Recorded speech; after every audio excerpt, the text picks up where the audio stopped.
Hi అండి. అందరికీ నమస్కారం. నిన్న జమ్మూ కాశ్మీర్ పెహల్గావ్‌లో జరిగిన ఉగ్రవాద దాడిలో మరణించిన వారందరికీ మీ మెగా బ్రోస్ ఘనంగా నివాళులర్పిస్తాం. ఇలాంటి పాకిస్తాన్ పిరికి సన్నాసులు చేసే ఉగ్రవాద దాడుల వల్ల మన భారతీయుల మనోస్థైర్యం ఏమాత్రం దెబ్బతిందని తెలుసుకోవాలి.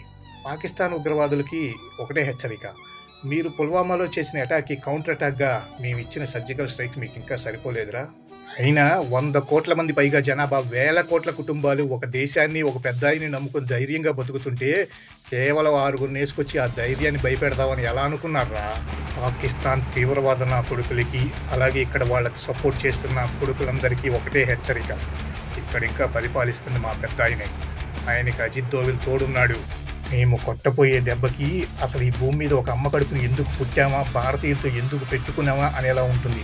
ఇక నుంచి కాశ్మీరు మాదే, పాకిస్తాను మాదే, అఖండ భారత్ కూడా మాదే. జై భారత్ మాతాకి జై.